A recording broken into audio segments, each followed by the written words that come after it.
అయ్యలారా నా వైపు చూడండి, నా చేతులెత్తి దండం పెట్టి చెప్తున్నాను, సేవకుడు అంటే వినండి. ఒక తల్లి, అయ్యగారు మాకు పాస్టర్ గారు లేరు, మాకు పాస్టర్ గారు వచ్చేటట్టుగా ప్రార్థన చేయండి అయ్యగారు అంది. కనబడినప్పుడల్లా ఇది తప్ప రెండో మాట రాదు ఆ తల్లికి. ఎప్పుడు వెళ్ళినా అయ్యగారు మాకు అయ్యగారు లేరు, అయ్యగారు మాకు అయ్యగారు లేరు, అయ్యగారు మాకు పాస్టర్ గారు లేరు, మాకు పాస్టర్ గారు వచ్చినట్టు ప్రార్థన చేయండి అయ్యగారు అంది. నేను ఉండబట్టలేక అడిగా, తమ్ముడా ఏమడిగానంటే, ఎందుకమ్మా మీకు పాస్టర్ గారు అన్న అంటది. అయ్య బాబోయ్ అదేం మాట అండి, పాస్టర్ గారు ఎందుకు అంటారు ఏంటండి? మా బర్త్డేలప్పుడు కేక్ కట్ చేయాలంటే పాస్టర్ గారు ఉండాలిగా, మాకు పిల్లలు పుట్టినప్పుడు ఉయ్యాల తొట్టులో ఓపటానికి పాస్టర్ గారు ఉండాలిగా, సీమంతం చేయడానికి పాస్టర్ గారు ఉండాలిగా. అయ్య బాబాయ్ పాస్టర్ గారు ఎందుకు అంటారు ఏంటండి? చచ్చిపోయినప్పుడు సమాధి చేసేది ఎవరు? పరదేశులము పాట పాడేది ఎవరు? పాస్టర్ గారేగా. ఎందుకు వెళ్ళక పాస్టర్ గారులు పెళ్లిళ్ళు చేయటానికి? ఎందుకు వెళ్ళక పాస్టర్ గారులు బర్త్డే కేకులు కట్ చేయటానికి? ఎందుకు పాస్టర్ గారులు ఉయ్యాల తొట్టులో వేసి ఓపటానికి? ఎందుకు పాస్టర్ గారు సీమంతం చేయటానికి? చూడండి ఇలా పనులు. ఎందుకు పాస్టర్ గారు చచ్చిపోతే సమాధి చేయటానికి? నా వీటికి మించి విశ్వాసుల్లో ఏది కనబడింది ఉన్నది ఉన్నట్లుగా చెప్పేటువంటి వాడై ఉండాలి. దావీదులో నాతానుకు ఒకటి కనపడింది.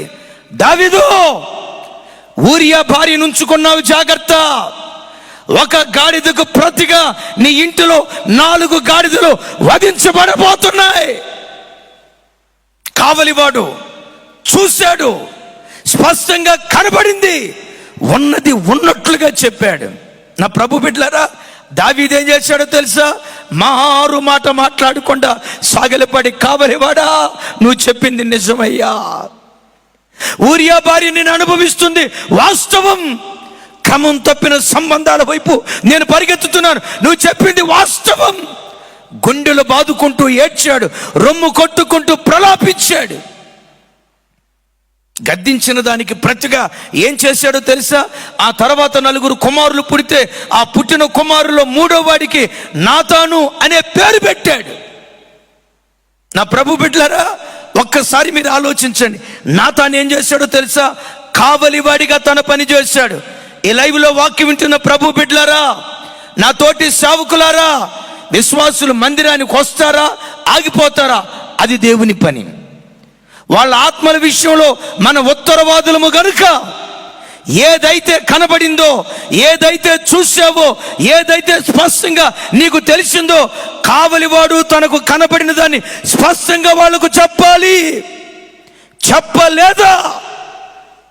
నీ మందిరానికి వచ్చే ఒక వ్యక్తి తాగుబోతుగా బ్రతుకుతున్నాడు, నీకు తెలిసింది, గద్దిస్తే సంఘం మానేస్తాడేమో అని నువ్వు మౌనంగా ఉంటే, ఆ వ్యక్తి తాగి రేపు అలాగే చచ్చిపోయాడు. చనిపోయిన తర్వాత ఆ వ్యక్తి ఆత్మ దేవుని ఎదుట నిలవబడుతుంది.